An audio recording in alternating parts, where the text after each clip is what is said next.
Alors donc, je voudrais juste dire que le Centre Cummings est heureux de s'associer à la prestigieuse Université McGill pour ce parcours à travers le diagnostic de la démence. Et nous avons aujourd'hui avec nous des experts éminents.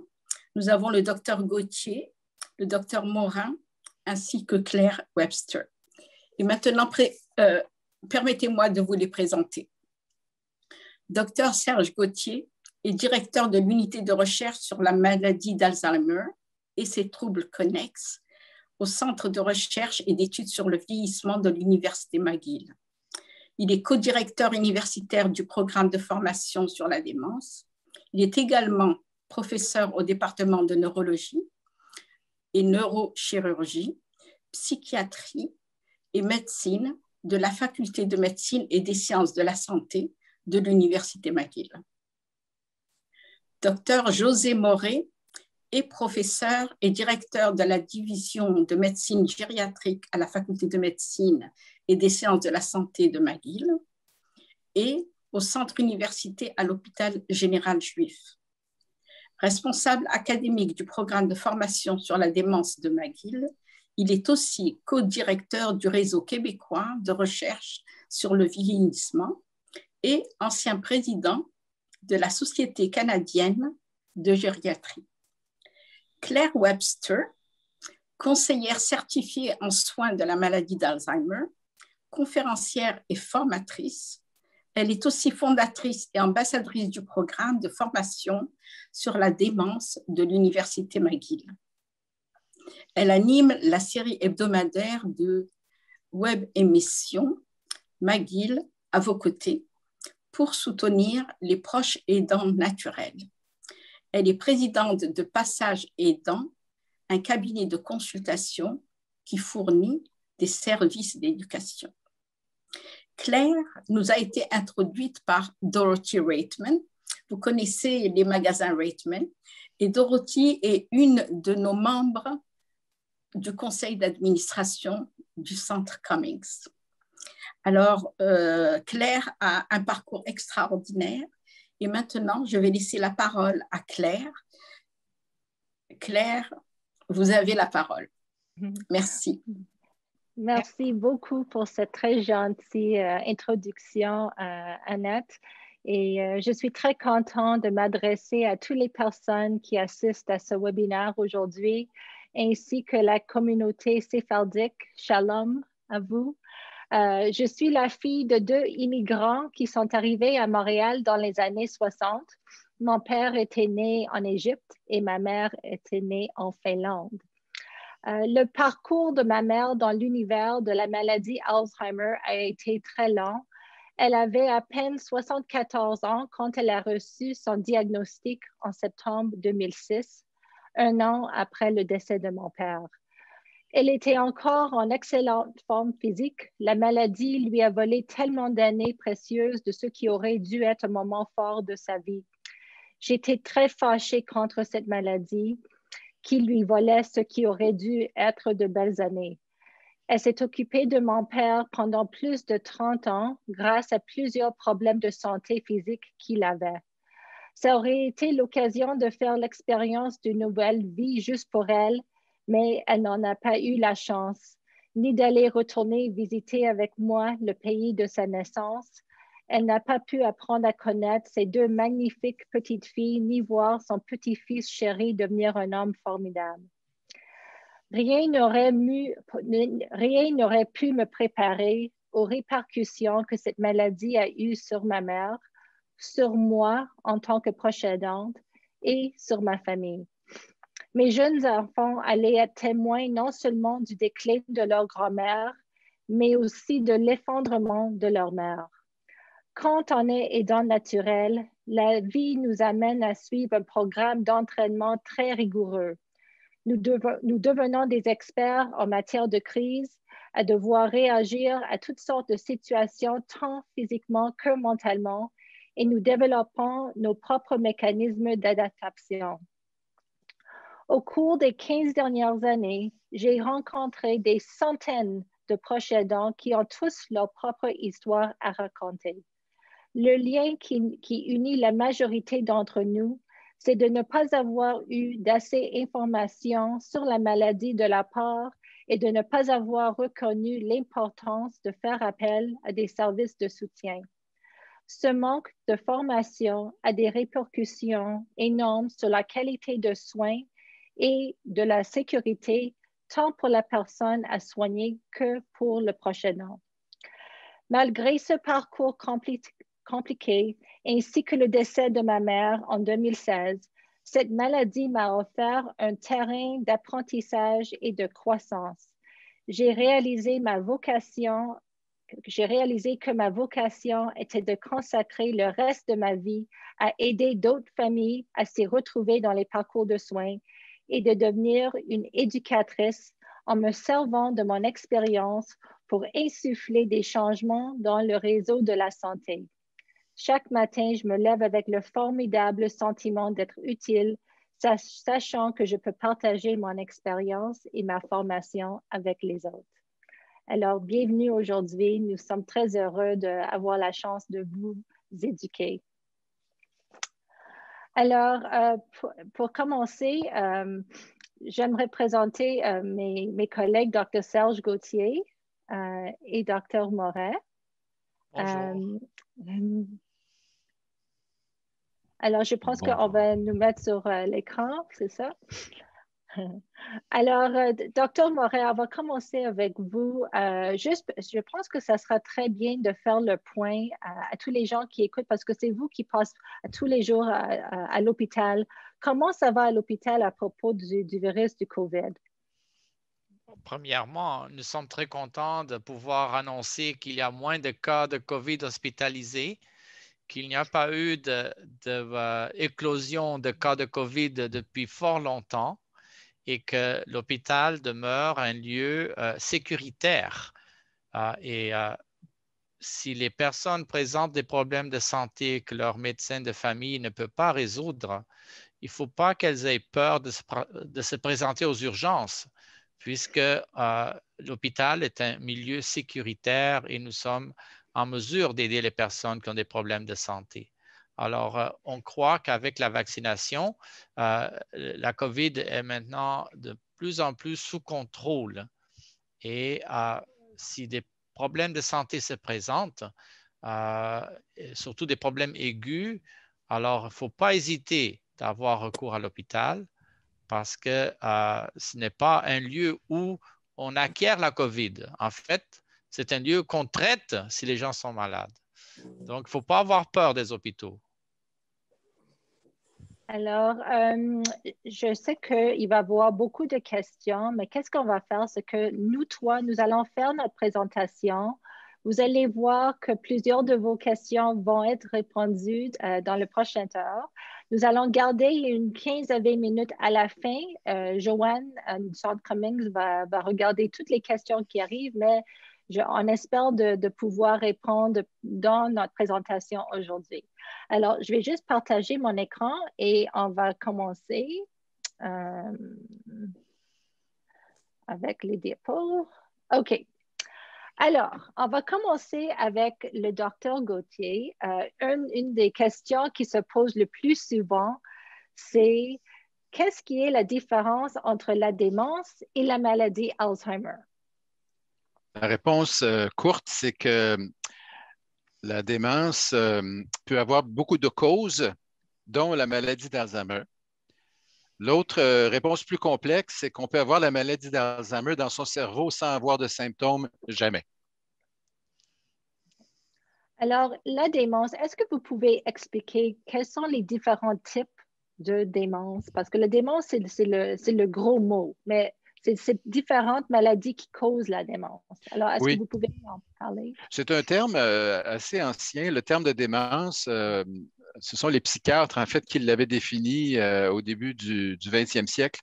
C'est un état où les personnes ont graduellement, habituellement c'est graduel, quoiqu'on peut avoir un coup à la tête sévère et puis on a une démence fixe, mais en général, quand on parle de démence chez les personnes âgées de 65 ans et plus, c'est une maladie graduelle. qui, si vous pouvez revenir à la Oui, diapo excuse-moi, précédente. oui, excuse-moi. Ouais, Oui. voilà, parce qu'on a en dessous du parapluie les différentes causes. Alors, simplement pour Excuse-moi. dire que la démence, c'est habituellement graduel, c'est habituellement 6 à 12 mois avant d'avoir une atteinte, pas seulement de nos capacités intellectuelles, mais une atteinte dans la vie de tous les jours. Et la vieille définition de démence implique les deux. Il faut avoir un déclin soit de sa mémoire, soit de son langage, soit de son jugement. Euh, Ça peut être juste un problème comme mémoire, ça peut être plusieurs problèmes ensemble, mais il faut que ça atteigne, ça a un impact sur la vie de tous les jours. Et on parlera du diagnostic tout à l'heure, mais la difficulté, c'est que si on voit quelqu'un de plus jeune, comme 60 ans, par rapport à quelqu'un de 90 ans, ce pas les mêmes questions qu'on va poser sur leur vie de tous les jours. L'autre dernier point général sur la démence, c'est qu'il y a parfois des impacts psychologiques et presque psychiatrique. C'est pas seulement mémoire avec difficulté à payer ses factures, c'est l'anxiété que ça cause.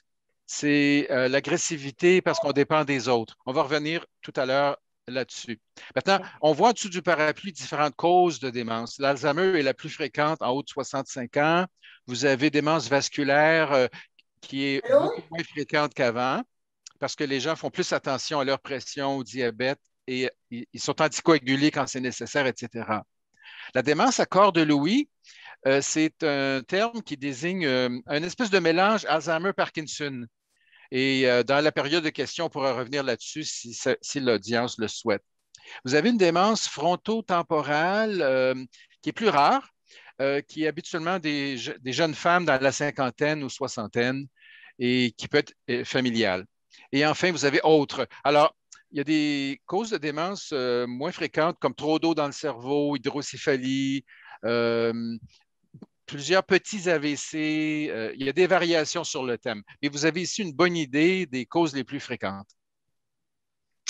Alors, on va commencer à parler vraiment des signes précurseurs parce qu'il y a beaucoup de gens qui posent la question, est-ce que c'est normal que ça arrive?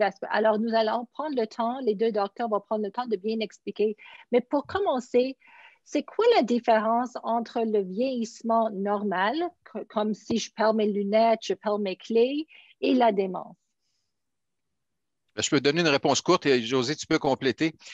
Habituellement, quand on travaille dans l'Alzheimer, c'est assez classique. Il y a des difficultés de mémoire, mais qui ne dérangent pas dans la vie de tous les jours. On utilise des aides mémoire, des post-it, on met des systèmes d'alarme pour nous rappeler des choses. Tant qu'on peut compenser, c'est du vieillissement normal pour la mémoire.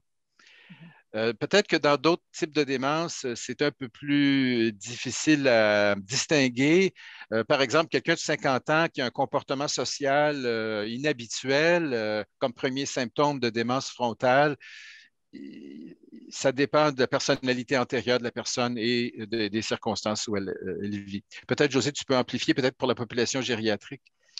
Oui, en fait, ce que je pourrais ajouter, c'est qu'à la base, le problème de la maladie Alzheimer ou autre, c'est un problème avec l'enregistrement de l'information, de sorte que on dit des choses à la personne et ensuite, il semble que c'est perdu complètement. Ils ne sont jamais capables d'apprendre de nouveaux faits.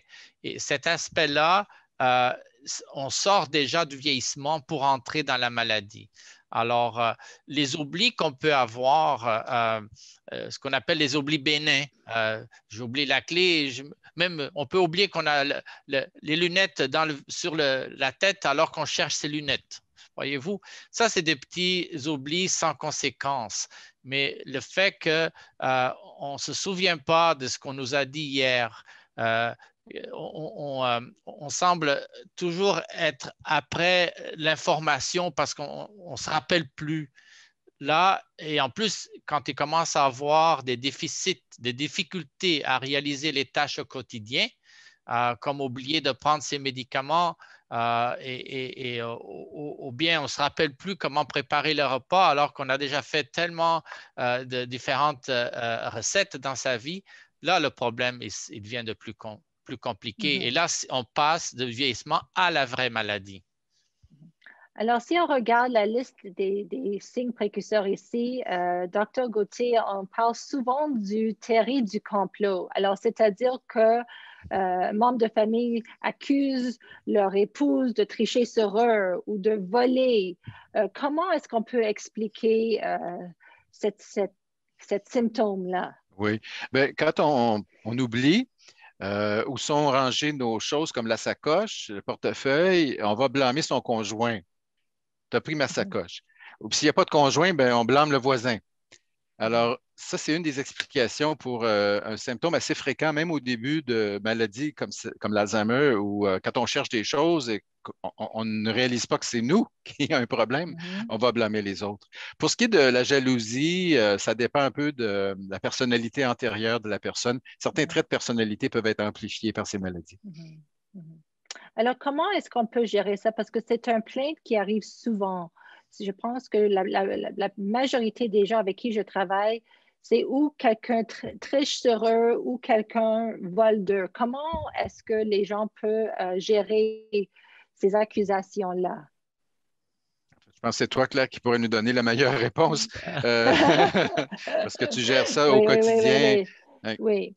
Oui, qu'est-ce que moi je suggère souvent, c'est que d'éviter de commencer à faire des chicanes avec la personne. À cause que la maladie prend tout le sens logique de la personne, vous ne pouvez pas, il n'y a aucun sens de logique, de raisonnement, comme Dr. Moret disait tantôt. Alors, d'essayer de toujours chicaner ou dire à la personne qu'ils n'ont pas raison, ça ne va rien faire. Je pense que on essaie toujours de leur assurer que très gentiment, avec beaucoup de patience, que malheureusement, ce n'est pas vrai, de garder notre calme. Mais le plus important, c'est de ne rien prendre, ne prendre pas ça personnellement. Parce que vraiment, c'est la maladie qui cause ces pensées-là. Ce n'est pas vrai, mais c'est la maladie qui provoque ces affaires-là, n'est-ce pas? Alors, si on regarde un peu d'autres ici, on voit que ça affecte beaucoup le jugement, la personne, comment ils s'habillent, de gérer leurs affaires. Docteur Moret, tout l'aspect de conduire, qu'est-ce que vous pouvez parler de ça? Oui, bien sûr, il y a un aspect important de sécurité dans la conduite automobile. Premièrement, il faut réaliser que ce n'est pas un droit. Hein? La conduite, ce n'est pas un droit, mais plutôt un privilège. Et que pour des raisons de sécurité, il se peut qu'on soit obligé d'arrêter de conduire. Ça peut être le cas suite à l'épilepsie ou une attaque cardiaque, mais c'est aussi le cas quand notre capacité de déduire, de rationaliser, capacité de réagir à temps, rapidement faire des ajustements qui sont nécessaires pour une conduite sécuritaire. À ce moment-là, s'il y a un problème de démence où nos facultés supérieures sont affectées, il se peut que le médecin doit dire à la personne qu'il doit arrêter de conduire et la loi nous oblige à rapporter ce cas à la régie de l'assurance automobile pour que les démarches se fassent, pour que la personne arrête de conduire. Alors, il faut retenir que la conduite peut arriver pour une raison ou une autre, incluant la démence, qu'on doit arrêter de conduire. Il vaut mieux prévenir. Oui. Il vaut mieux prévenir que remédier. Ce n'est pas après un accident, après des conséquences très douloureuses qu'on doit l'arrêter. Si on peut le faire à l'avance, il faut l'accepter comme tel. Et ça, c'est un point très important que vous faites, c'est que si les gens sont en train d'essayer de gérer les aspects pour la conduite, il faut parler au médecin parce que c'est vous, le médecin, qui vont leur aider à naviguer ces affaires-là. Même chose pour gérer les finances. Alors, qui va parler des finances? Je peux commencer si vous voulez, mais je sais que c'est un de vos sujets favoris aussi, Claire. Dans l'évaluation qu'on fait, en général, on parle de comment les gens gèrent leur argent. Est-ce qu'ils ont déjà une procuration à la banque? Est-ce qu'ils ont un mandat au cas où quelqu'un est très malade et l'autre personne peut décider pour l'hôpital et l'argent en même temps? Ça, c'est le minimum qu'il faut faire et marquer au dossier qui sont les personnes désignées, soit comme mandataires ou qui a une procuration. Et s'il n'y en a pas, on va encourager les gens à le faire maintenant. Et la majorité des gens, même s'ils ont une démence légère, comprennent que c'est nécessaire et ils ont encore les capacités pour choisir la bonne personne. Je pense que les gens qui nous écoutent aujourd'hui, que vous voyez tous les points qu'on a indiqués, la plupart des gens pensent que la démence affecte seulement le mémoire, mais ce n'est pas vrai. Alors, quand vous voyez tous ces points-là, ça affecte vraiment les comportements de la personne, toutes les tâches familières. Alors, et Dr. Gauthier le nomme comme mild behavior impairment. Ce n'est pas seulement mild cognitive impairment, il y a du mild behavior impairment. Alors, c'est important de prendre note au point qu'on mentionne aujourd'hui parce que ça, c'est tous les symptômes qui peuvent arriver. Ça ne veut pas dire que tout le monde va avoir tous ces symptômes-là, mais il y a plusieurs, comme si je regarde ma mère a eu à peu près 75% des symptômes qu'on mentionne aujourd'hui. Alors, docteur Morel, alors toutes les tâches familières comme de s'habiller, de préparer les repas, et ça, c'est impacté? Oui, définitivement, surtout au fur et à mesure que la maladie progresse, beaucoup d'activités qu'on réalise pour sa personne ou en interaction avec les autres, on commence à noter des failles. Premièrement, les personnes, elles sont un peu plus distraites, disons, pour les détails de se brosser les dents, de se raser. Et ensuite, ça arrive qu'ils oublient complètement de les faire, de prendre son bain. Ils ne vont pas se préoccuper de choisir de nouveaux vêtements pour porter, mais ils vont se contenter tout le temps avec les mêmes vêtements jusqu'au point où l'habillement, il n'est pas propre à porter. Alors, ça a à voir avec la mémoire, oui, mais aussi avec le jugement, n'est-ce pas? Mais aussi parfois avec même la capacité de planifier et de s'ajuster aux besoins du quotidien.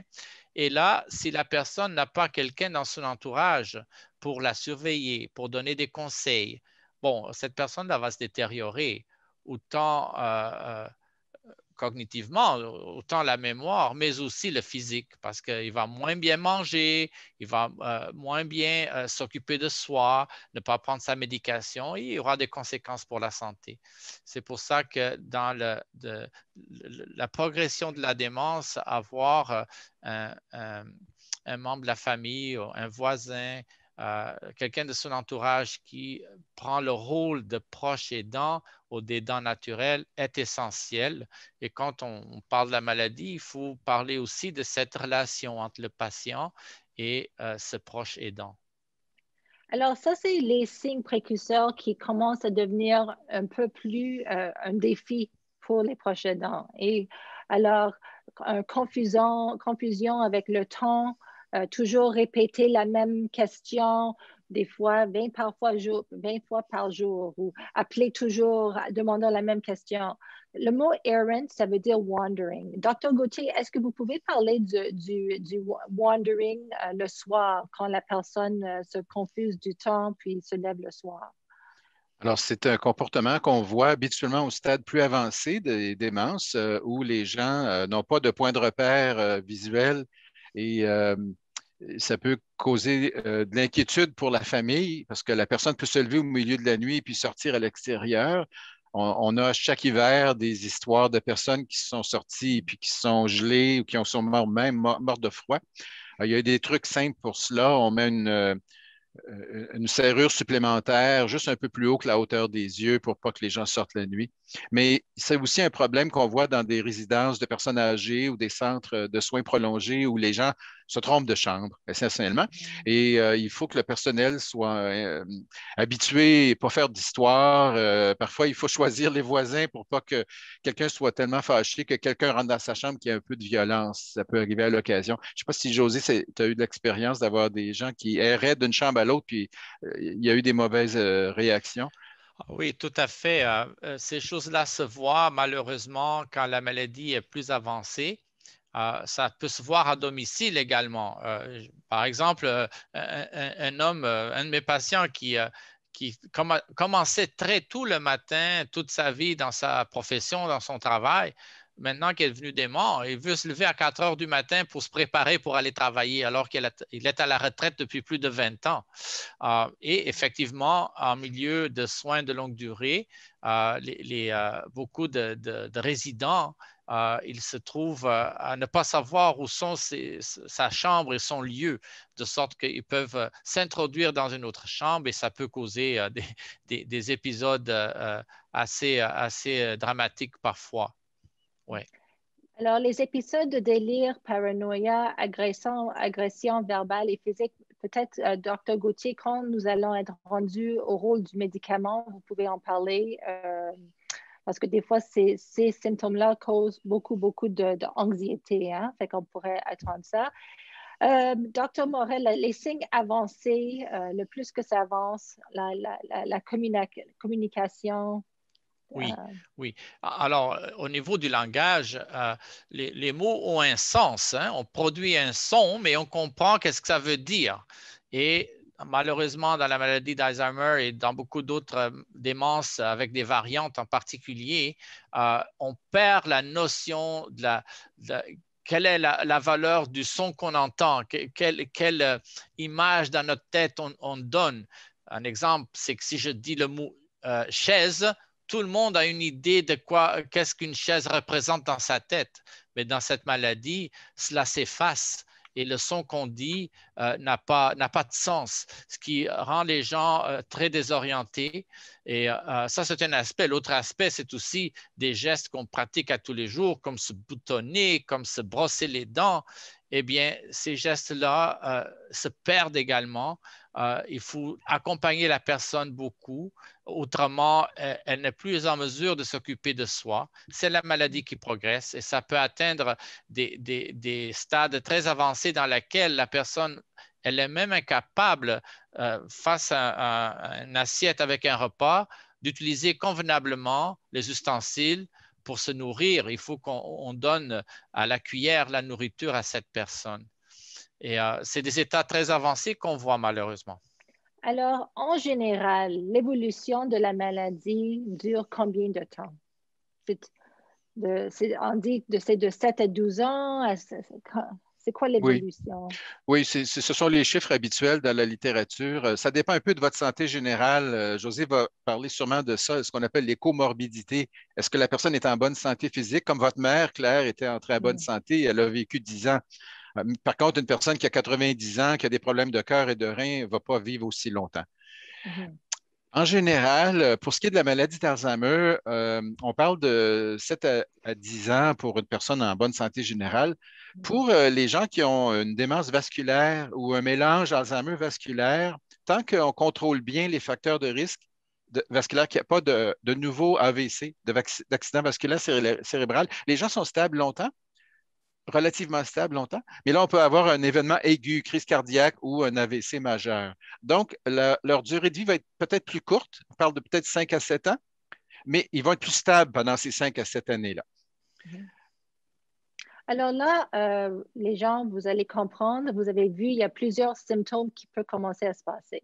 Là, c'est le temps de faire un rendez-vous chez le médecin. La majorité des gens, la première personne qui contacte, c'est le médecin familial.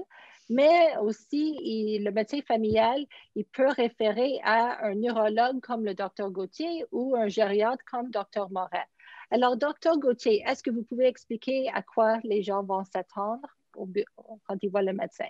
Oui, alors vous avez raison de souligner qu'il faut se préparer, que ce soit le médecin de famille, éventuellement les infirmières spécialisées, nos super infirmières, certaines d'entre elles vont aider bientôt dans les cliniques mémoire, pas seulement pour la prise en charge, mais aussi peut-être pour préparer le diagnostic.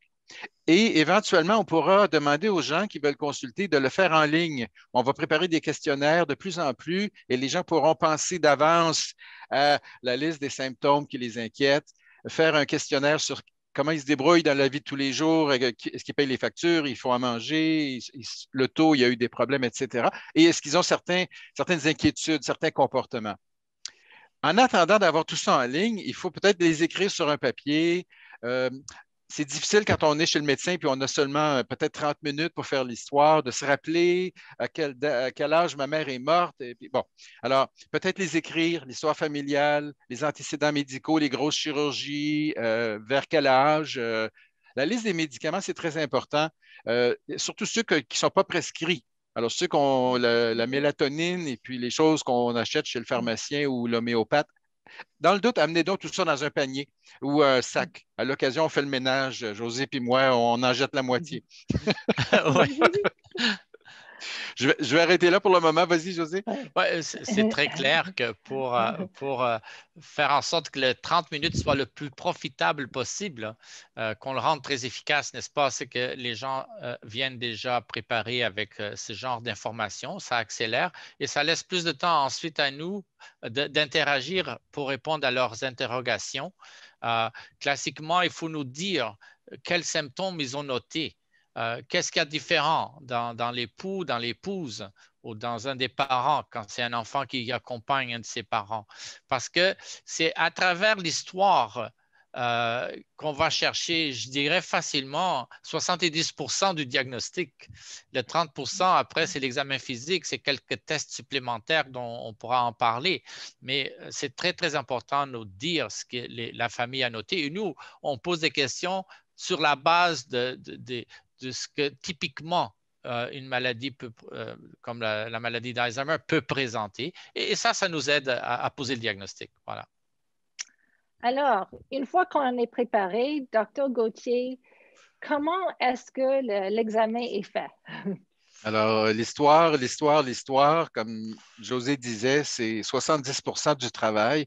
Et parfois, la personne qui accompagne, ce n'est pas la bonne. La fille qui habite avec sa mère, elle n'était pas disponible pour la visite. C'est l'autre fille qui est venue. Alors, parfois, il faut refaire l'histoire au téléphone ou une deuxième visite. Alors, c'est important de souligner autant que possible la personne qui connaît le mieux la personne qui a des problèmes devrait accompagner. L'examen physique, ce n'est pas compliqué, c'est vraiment chercher une asymétrie. Le neurologue va chercher une asymétrie des réflexes. Le gériatre va surtout s'assurer si la personne marche bien droit et est à risque de chute.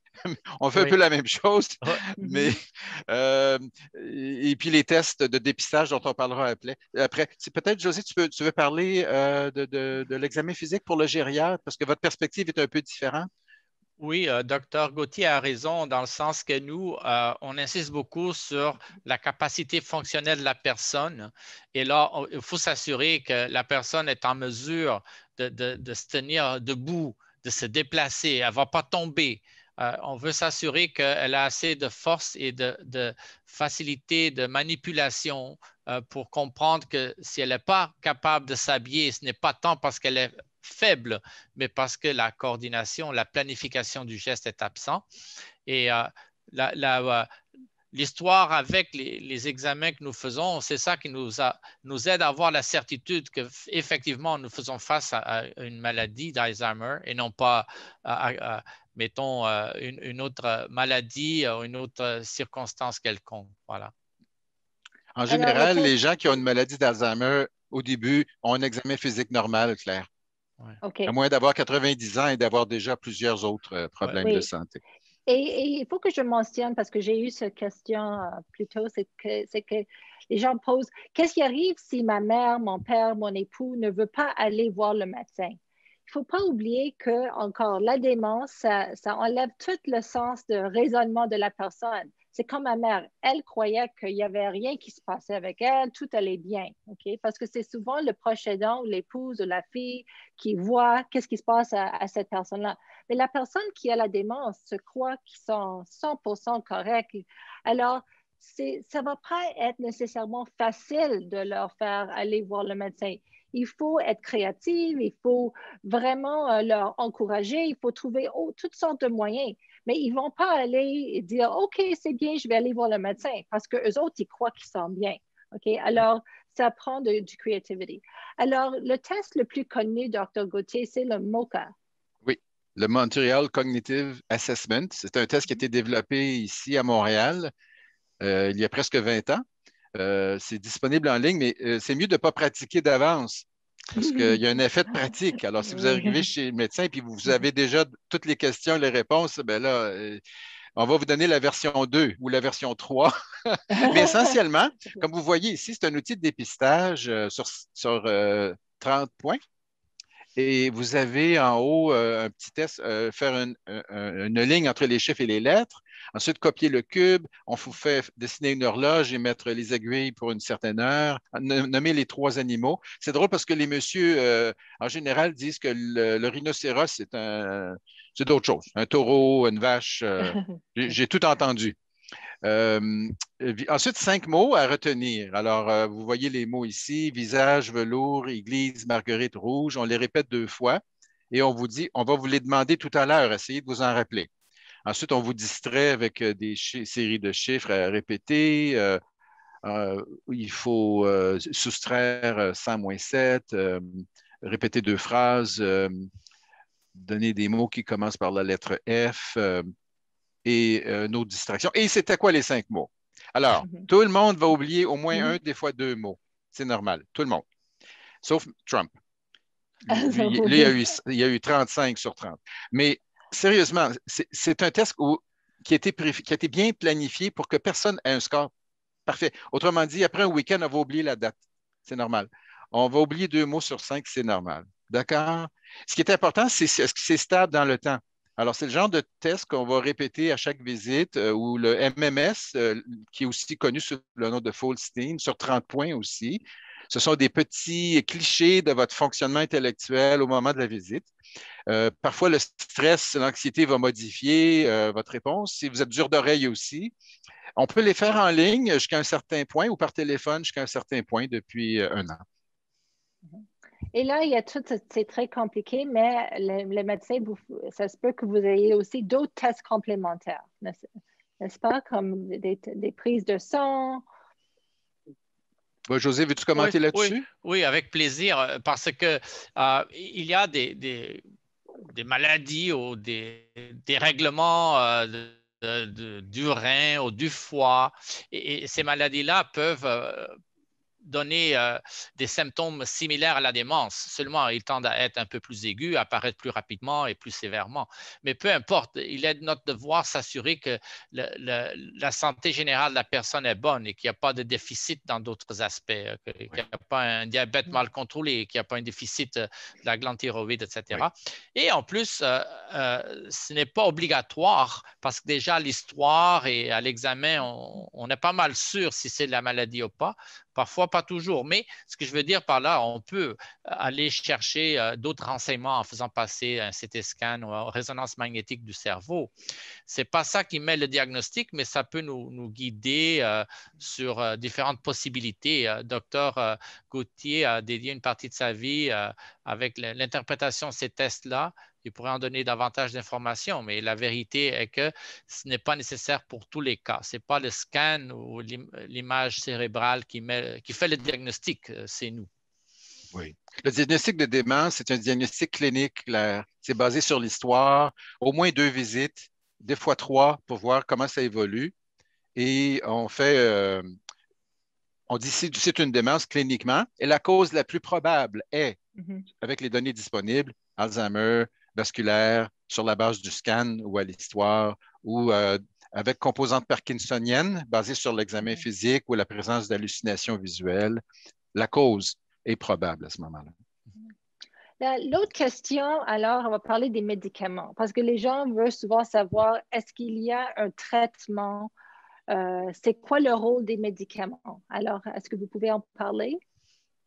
Peut-être je vais commencer, puis José, tu vas compléter. Parce que parfois, les gériatres ne sont pas toujours d'accord avec les neurologues sur l'utilisation de certains médicaments et ils ont raison.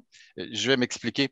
Alors, dans la maladie d'Alzheimer, on a découvert il y a presque 40 ans qu'il y avait un manque dans certaines régions du cerveau d'un transmetteur chimique, l'acétylcholine. Et on a des médicaments qui compensent un peu pour cela.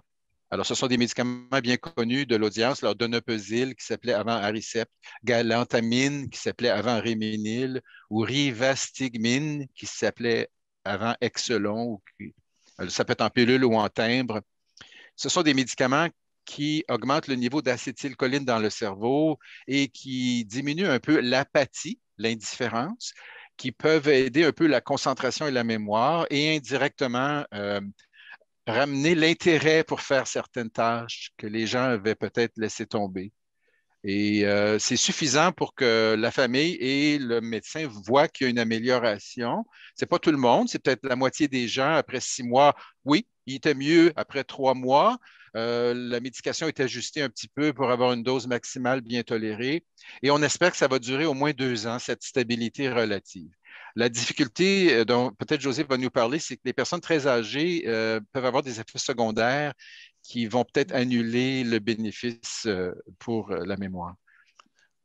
Oui, vous avez raison, parce que dépendamment de certaines sensibilités de la personne, surtout aux âges plus avancés, ils tolèrent moins bien. Ces médicaments-là, en général, cette classe de médicaments a tendance à interférer avec l'appétit ou à causer des problèmes gastro-intestinaux.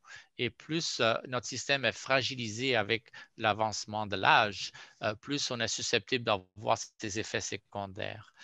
Mais on peut donner des doses plus petites et obtenir des bénéfices. Ils ne sont pas extraordinaires, mais de façon générale, prendre la médication permet aux personnes de rester un peu plus longtemps à domicile, ce qui est déjà un gain du point de vue de qualité de vie.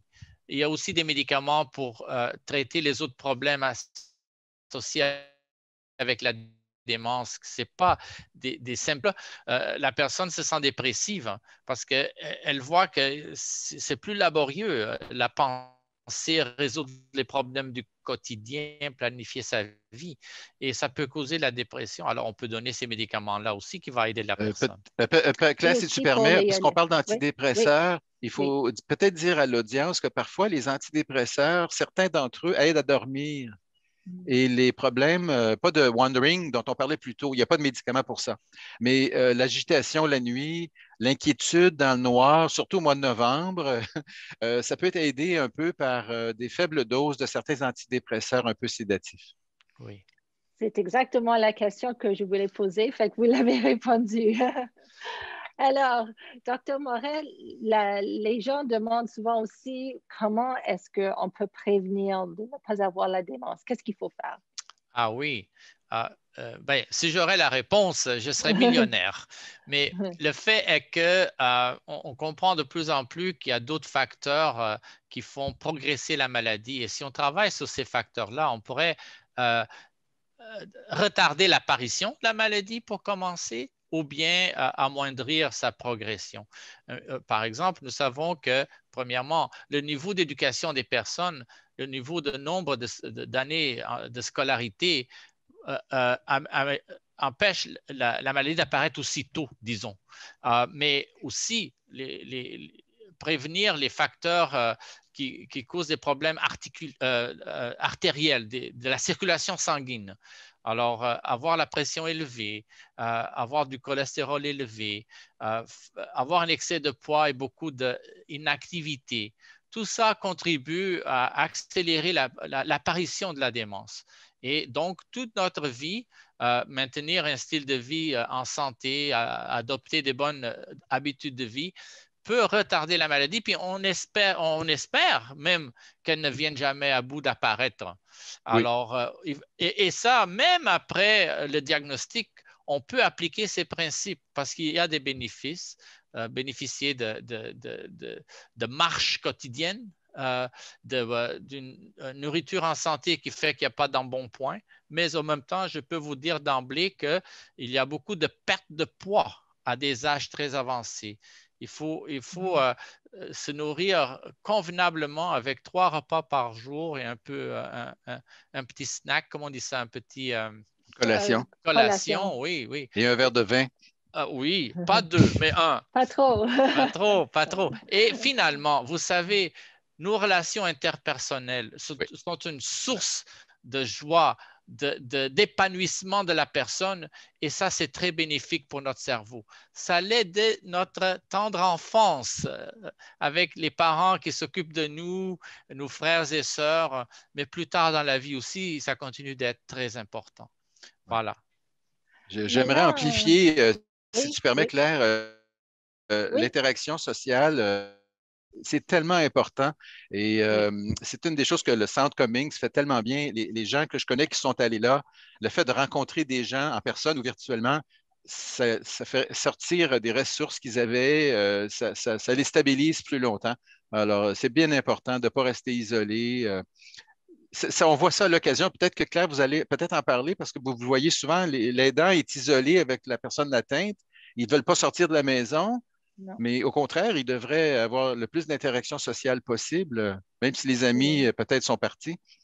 Il faut te Et faire de nouveaux amis. et le monde de Zoom, le monde virtuel aussi, ça nous donne l'opportunité de connecter avec les gens qui sont situés à travers le monde. Je vois beaucoup de gens qui se connectent en famille. Juste avec un lien de l'ordinateur, on peut être plusieurs sur le même, qui participent en conversation, en souper, en cocktail. Mais il faut rester engagé avec les amis et la famille. Alors, on a pris beaucoup de temps pour parler les symptômes, comment les médecins font le diagnostic. Là, on va parler comment gérer cette maladie-là. OK? Alors, parce qu'il n'y a pas de pilule magie, comment est-ce qu'on va le gérer? Alors, comme vous avez vu au début, la connaissance est l'outil le plus puissant. OK? Il faut vraiment que vous vous informez sur la maladie, de vraiment bien connaître son évolution. Et aussi, c'est important de bien connaître tous les ressources qui sont disponibles pour vous aider. OK? Peut-être, Dr. Moret, vous pouvez parler un petit peu de l'importance du soutien. Oui, parce qu'en réalité, c'est une maladie qui est lentement progressive, de sorte que les besoins de la personne qui souffre de démence augmentent avec le temps. Nous avons déjà vu qu'au début, c'est des petits oublis, des choses assez pas trop marquées, mais vers la fin, la personne a la difficulté à s'habiller, à se laver, même à se nourrir. Alors, ça prend beaucoup, beaucoup de soins, des soins qui sont presque hospitaliers. Et puis, vous savez, dans le milieu hospitalier, il y a 3 shifts par jour de gens qui viennent aider, alors que l'aidant naturel, le proche aidant, il est là 24 heures par jour. C'est très épuisant. C'est pour ça que, au fur et à mesure que la maladie progresse, on a le droit de recevoir de l'aide. C'est un droit que nous avons pour maintenir notre propre santé comme aidant naturel et aussi pouvoir aider notre membre de la famille qui a besoin d'aide. Parce que, au fond, c'est une dyade. Moi, j'appelle ça une dyade, c'est-à-dire la personne avec la démence et son proche aidant. Et la personne avec la démence dépend du proche aidant. Or, si le proche aidant tombe malade, là, on va en avoir 2 malades. C'est pour ça qu'il ne faut pas se gêner d'avoir recours à l'aide offerte par les services communautaires pour aider à la personne de rester chez elle, parce que souvent, c'est notre désir de rester dans notre chez-soi, mais ne pas refuser cette possibilité d'avoir de l'aide. Alors, ces mots-là que je présente, accepter et éviter le déni, on dit souvent avec les proches aidants, merci beaucoup, mais on n'est pas encore là, je peux m'en occuper. Moi, j'ai dit ça pendant très longtemps et j'ai souffert un burn-out. Alors c'est important d'essayer d'avoir de l'aide, de se bien s'informer tout au début et pas attendre, OK? Et il faut prévoir des choses. Alors, parce que c'est une maladie qui s'évolue pendant de 7 à 12 ans à peu près, il faut être toujours un pas en avance. Alors, il faut bien connaître la maladie. Alors, si on est dans un certain stage, quels sont les autres stages qui vont venir? On faut faire des plans à propos de leur santé, les conditions de vie, planifier les finances. Dr. Gauthier a mentionné tantôt l'importance du mandat. Le mandat, ça va être votre document le plus important tout au long de la maladie parce que quand il va être au temps qu'il va falloir que vous faites des décisions à propos de votre mari ou de votre mère ou votre père, si vous n'avez pas ce mandat-là, vous ne pouvez pas agir comme porte-parole pour eux. Ça sera impossible. Est-ce que vous pouvez en plus parler, les docteurs?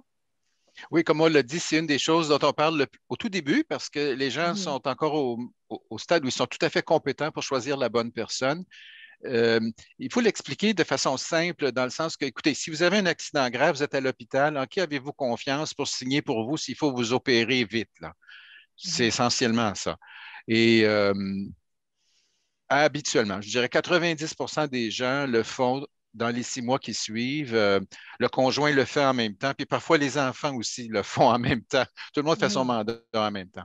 On peut le faire à la maison avec 2 témoins, mais c'est mieux de le faire chez le notaire pour que ça soit plus complet. Alors aussi, docteur Moret, votre spécialité, c'est vraiment la mobilité des gens. Il faut vraiment assurer un environnement sécuritaire à votre domicile, dans votre jardin, même au bureau, parce qu'on veut vraiment éviter les chutes et les blessures. Oui, malheureusement, au fur et à mesure que la maladie progresse, il y a des répercussions, des impacts sur la mobilité. On est plus lent. On est moins agile aussi pour savoir comment se comporter face aux situations parce que le planning, prévoir les choses qui doivent arriver par la suite, tout ça est perturbé. Alors, il y a plus de chutes, oui, il y a plus de blessures également. Et il faut les prévenir en s'assurant que l'environnement est sécuritaire. Moins de carpettes à terre dans la mesure du possible, s'assurer que la salle de bain, il n'y a pas d'humidité à terre, il n'y a pas de l'eau qui traîne, mais aussi d'autres aspects de la sécurité comme le danger avec le four, avec l'eau du robinet et certains produits qu'on peut mal juger. On peut prendre une bouteille d'huile et pas pour une autre bouteille d'une autre sorte et là compliquer notre vie, s'intoxiquer, etc. Alors, ces mesures de sécurité sont importantes. Ouais. Oui, et surtout dans la cuisine, il y a le micro-ondes qu'on peut par accident mettre 3 minutes au lieu de 30 secondes. Comme Dr. Moret a mentionné, il faut regarder dans la salle de bain, c'est quoi les produits que vous avez qui peuvent se ressembler au dentifrice. Par exemple, le polysporine ou le cortisone peut être utilisé par accident au lieu d'un dentifrice. Alors, on veut vraiment éviter que les blessures arrivent et surtout les chutes, parce que Dr. Moret, vous devrez voir beaucoup de gens à l'hôpital qui ont fait des chutes avec les escaliers aussi. Oui, je veux dire 25%, donc un quart des personnes âgées ont des chutes. Le problème, c'est que lorsqu'il y a une première chute, souvent 50% des cas vont chuter encore durant l'année parce qu'il y a des facteurs intrinsèques, vous savez, des facteurs qui nous prédisposent à tomber. C'est pour ça que s'il y a des chutes, il faut faire une évaluation médicale et ensuite faire des interventions pour diminuer le risque de tomber à nouveau. Alors, maintenant, aborder sur le sujet que je pense qu'il y a beaucoup de gens qui veulent savoir comment gérer les comportements difficiles. Nous vivons des temps difficiles parce qu'on est tous à la maison ensemble, même les gens qui sont en bonne santé. Un couple, c'est pas facile d'être toujours avec la même personne jour et nuit. Mais surtout si on s'occupe de quelqu'un qui a la démence et on ne comprend pas la maladie, on ne sait pas pourquoi il fait qu'est-ce qu'ils font. Alors, comme on le mentionne souvent, vraiment, l'éducation est importante, OK? De bien comprendre c'est quoi les symptômes. Oui, ça fait partie de la maladie qui me demande la même question 20 fois par jour ou pourquoi il s'habille comme ça. Mais je pense qu'il faut vraiment savoir comment choisir les batailles, OK? Alors, si la personne veut aller changer leur habit 5 fois par jour et ça ne pose pas c'est pas un aspect de sécurité, OK? S'il veut changer et il aime faire ça, laissez-le, OK? Si qu'est-ce qu'ils font ne dérange personne puis c'est pas un danger, laissez-le faire, OK? Alors, si on passe trop de temps à critiquer pourquoi tu t'habilles comme ça, pourquoi tu fais ça comme ça, arrête de faire ça, tu vas provoquer vraiment un comportement agressif. Est-ce que tu peux ajouter un peu? Non, c'est tout à fait ça. Oui. Oui. Il y a des routines. Juste parler peut-être de. Surtout quand on arrive dans un nouvel environnement, il faut demander ce que la personne faisait plus jeune, quel était son travail, puis quels étaient ses intérêts. Et puis, on peut peut-être trouver des routines qu'il faisait avant qu'il aime beaucoup encore. Une des remarques, si vous me permettez, que je dis aux personnes qui viennent me voir, qui viennent me consulter, c'est que la personne qui souffre de démence, elle a plus de limites à s'ajuster, à s'adapter. Alors, ça impose à nous d'être plus patients, plus tolérants. Les choses pas importantes qu'ils font, que ça nous agace, mais ça n'a pas de conséquences, laissez-les. C'est ce qu'il disait Mme Webster. Et si ça ne met pas la vie de la personne en danger, si ne cause pas des conséquences graves, là, dans le sens que décide d'investir à la banque des sommes d'argent importantes, alors il faut prévenir ça, d'accord. Mais si la personne démontre l'intérêt pour faire une quelconque action, etc., il faut accepter que ça peut être raisonnable, OK? Et ne pas confronter la personne tout le temps parce qu'elle a moins de capacité de s'adapter. Elle va être plus facilement rendue frustrée et puis elle va vous dire en pleine face, hein, alors qu'avant, c'était quelqu'un qui était très poli. Maintenant, s'il est frustré, là, pourrait même être agressif. Alors, il ne faut pas susciter de l'agressivité et aller un peu avec la personne. On peut aussi parfois laisser la personne seule pour 5 minutes, sortir de la pièce. Et en revenant un peu plus tard, on va se rendre compte que ce qui la rendait frustrée, fâchée, ben, l'effet a disparu. Elle a déjà oublié c'était quoi le problème. Et il y a juste ajouter, peut-être, si tu permets, Claire, qu'on peut distraire les gens. S'il y a, en plus de le laisser tranquille 5 minutes, on arrive avec une boîte de chèques ou de cartes ou d'un album photo, quelque chose qu'ils aiment regarder, juste changer leur esprit vers quelque chose qu'ils aiment, un vieux passe-temps. Ça peut aider. La danse, mettez de la musique. Oui, allez danser. Oui, mais pas avec moi, mais certaines personnes sont mortes. La vraie solution, c'est vraiment l'énergie du proche aidant. Okay? Si notre énergie comme proche aidant n'est pas bonne, si on est fatigué, si on parle, on n'a plus patience, la personne qui a la démence va vraiment sentir notre énergie. Alors, nous, il faut vraiment protéger notre énergie. Alors, c'est pour ça qu'au début, quand vous allez recevoir le diagnostic, il faut commencer tranquillement à identifier qui va m'aider à moi, OK? Comme le Coming Center, avant qu'il y avait le COVID, il y avait un centre de jour. C'est quoi les ressources dans la communauté qui peut offrir un peu de répit, même si c'est 3-4 heures par semaine? Parce que si vous attendez trop longtemps pour avoir du soutien, vous allez voir ce qu'on appelle l'effet d'ancrage. En anglais, on dit the anchoring effect. Et ça veut dire que la personne qui a la démence, la seule personne qui veut s'occuper d'eux, c'est son épouse, sa fille, son garçon, et ils vont toujours être collés. Ça va être très difficile à introduire d'autres soutiens. Alors, il faut commencer au début de vraiment connaître qui dans la communauté peut m'aider, comme Dr. Moret disait tantôt. Aussi, très important de rester active physiquement, de rester stimulé mentalement. Sur notre site web, on a une très bonne ressource. C'est un livret de plus de 40 activités que vous pouvez faire à la maison avec la personne qui a la démence, même si c'est un excellent livret d'activités, même pour des enfants, pour n'importe qui, surtout dans ce temps d'isolement. Et c'est gratuit. OK, vous pouvez l'obtenir gratuitement. Il y a beaucoup d'activités.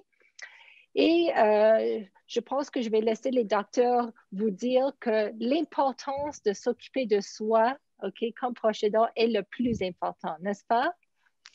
Oui, effectivement. Et il faut toujours s'intéresser à la personne qui accompagne, s'assurer que sa santé est bonne et qu'elle voit son médecin de famille. Et oui, tout à fait. José l'a dit tout à l'heure. On ne veut pas deux malades. Exactement. Exactement.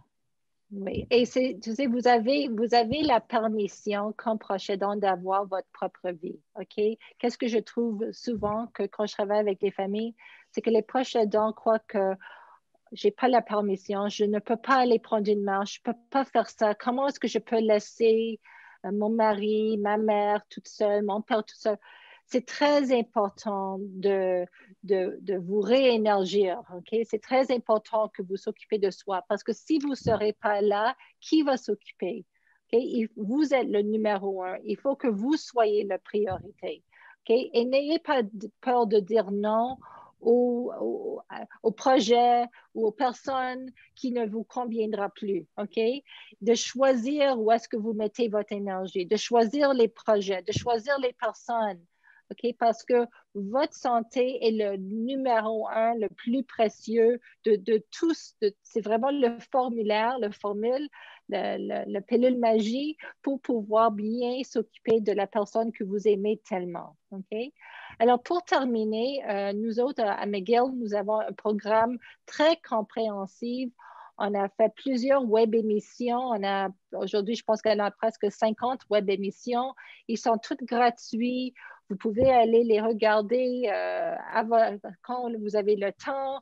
Vous pouvez obtenir le livret d'activités pour les proches aidants. Aussi, on a un très beau concert avec la musique qui est là disponible aussi. Alors, on va maintenant laisser le temps pour poser des questions.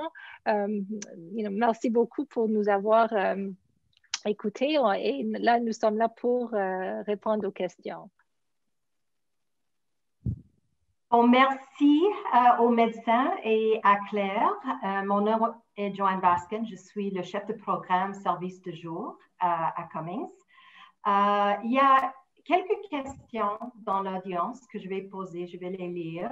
Mais en premier, j'aimerais peut-être commencer avec vous, Claire, parce que vous avez mentionné beaucoup de choses au sujet des proches aidants, en particulier le répit. Alors, surtout dans le contexte de la pandémie à ce moment, comment est-ce que les proches aidants peuvent chercher du répit quand les centres de jour et activités sont sur la pause à ce moment?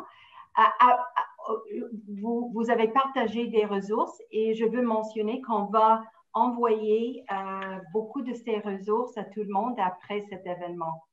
Alors, peut-être vous pouvez parler un peu plus d'autres façons de chercher du répit. OK. Alors, je sais que malheureusement, à cause du pandémie, les gens ont peur de faire rentrer des gens dans leur maison.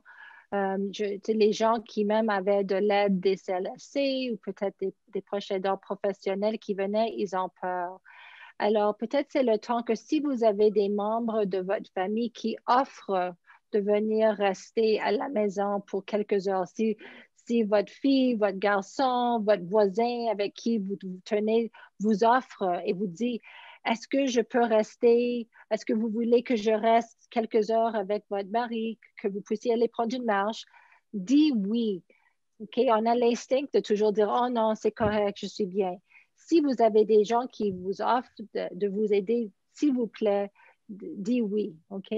L'autre aspect, c'est que pour les personnes qui ont eu un diagnostic, qui n'ont pas encore fait un contact avec le CLSC, c'est très important d'appeler un social worker de CLSC pour ouvrir un dossier. Parce que si vous allez avoir besoin de répit du système de la santé publique, la seule façon, c'est d'avoir un dossier ouvert avec le CLSC. Okay? Alors, ça, c'est important. Et Joanne, comme vous mentionnez aussi, il y a des réseaux communautaires qui peuvent aider, mais informez-vous. Okay? Je sais que tout le monde a peur, mais votre santé mentale, si les gens peuvent arriver à la maison, ils portent des masques, ils sont bien protégés, allez sortir, même si c'est de prendre une marche juste pour une heure, juste de prendre de l'air, OK? Mais c'est important. Merci. Tu as mentionné un peu, Claire, un peu de la planification pour l'avenir. À quel moment est le bon moment de monter ces discussions? Je vais laisser ça à Dr. Moret et Dr. Gauthier répondre, mais je pense que quand on parle de qualification, c'est surtout à propos des finances, le mandat et qu'est-ce que vous prévoyez comme soutien dans le futur. Alors, je vais laisser les docteurs. Oui, bon, on a déjà mentionné que dès les premières visites, même au moment où on pose le diagnostic, on pose des questions déjà là-dessus. Comment êtes-vous organisé pour vos finances? Avez-vous déjà prévu une procuration à la banque, un mandataire? Que les personnes aient une démence ou non, c'est des questions qu'on demande parce que tout le monde devrait avoir un mandataire, point. Euh, les visites subséquentes, après qu'on essaie un médicament, par exemple, après 6 mois, après 12 mois, on va commencer à planifier avec les gens qu'est-ce qui s'en vient. Si la personne conduit encore l'auto seule, on va commencer à penser est-ce que dans un an, si vous ne pouvez plus conduire, vous avez des arrangements alternatifs? Est-ce que madame conduit? Est-ce qu'elle a encore son permis? Est-ce qu'ils habitent trop loin? Est-ce qu'ils devraient se rapprocher de la famille? Alors, je ne sais pas si José, tu as la chance aussi de faire le suivi à long terme comme moi, mais l'idée, c'est de planifier à chaque étape, une année à la fois, anticiper au moins d'un an à l'avance les changements qui suivent. Oui, c'est la pratique, disons, la plus judicieuse parce que nous savons que malheureusement, les déficits, les difficultés vont en augmentant avec le temps et il faut prévenir hein, et prévoir. Donc, on a parlé du mandat, on a parlé de la conduite automobile, la sécurité à domicile. Tout ça, c'est des aspects qu'on discute. On ne peut pas tout faire dans le premier rendez-vous, mais dans le deuxième ou troisième. Après que tout soit bien réglé, souvent le médecin de famille peut continuer les soins jusqu'à ce que des stades plus avancés, d'autres problèmes apparaissent. Parce qu'on ne veut pas voler le patient au médecin de famille non plus. Et nous n'avons pas la capacité de voir tout le monde. Mais ces aspects-là, quand ils voient un spécialiste, on s'assure qu'on discute, on vérifie que ces problèmes-là peuvent être résolus et prévenir des problèmes futurs encore plus graves. Et j'aimerais aussi ajouter, il y a beaucoup de dangers financiers. Okay? Alors, comme ma mère, 1 ou 2 ans avant qu'elle ait eu son diagnostic, elle a fait beaucoup d'erreurs financières. Elle a fait des paiements qu'elle ne devrait pas faire. Les gens, surtout les aînés, deviennent des victimes de fraude à propos des courriels, à propos des appels téléphoniques. Alors, si la famille commence à remarquer qu'il y a beaucoup d'erreurs financières, c'est vraiment le temps de commencer à penser qu'il faut avoir le mandat pour enlever les aspects bancaires. Hein. Parce que Dr. Moret, on travaille des fois sur avec certains patients, puis on voit beaucoup d'erreurs financières. Et d'abus. J'ai en tête un patient qui était propriétaire et il allait collecter les mensualités hein, des locataires. Et puis là, ils se sont rendus compte qu'ils oubliaient. Alors, ils ont commencé, plusieurs d'entre eux ont commencé, parce que le mot se passait, ils commençaient à dire, lui, il ne s'en souvient pas. Alors, quand ils venaient chercher leur loyer, ils disaient, je vous ai déjà payé, monsieur. Je vous ai déjà payé, monsieur. Et il s'est passé plusieurs mois, plusieurs n'ont rien payé du tout. Il a perdu 20-30 000 $ parce qu'il n'avait pas collecté les loyers. Alors oui, il y a des dangers et le mandat est là pour faire en sorte que dans le futur, on peut régler ces choses-là rapidement. Oh. Joanne, oui. je m'excuse de vous interrompre, mais il y a une question qui m'est parvenue 2 fois. C'est d'expliquer qu'est-ce que c'est le syndrome du coucher du soleil. Je crois que ça a échappé et que ça intéresse plusieurs de nos participants. Est-ce que vous pouvez rapidement le définir? Oui. Et la deuxième question qui m'a été posée, c'est que la personne qui est en face d'un malade, comment réagit-elle quand les questions lui sont posées, les mêmes questions lui sont posées à plusieurs reprises? Donc, sans arrêt, les mêmes questions, sans arrêt, les mêmes questions, ça fatigue et on ne veut pas bousculer le malade.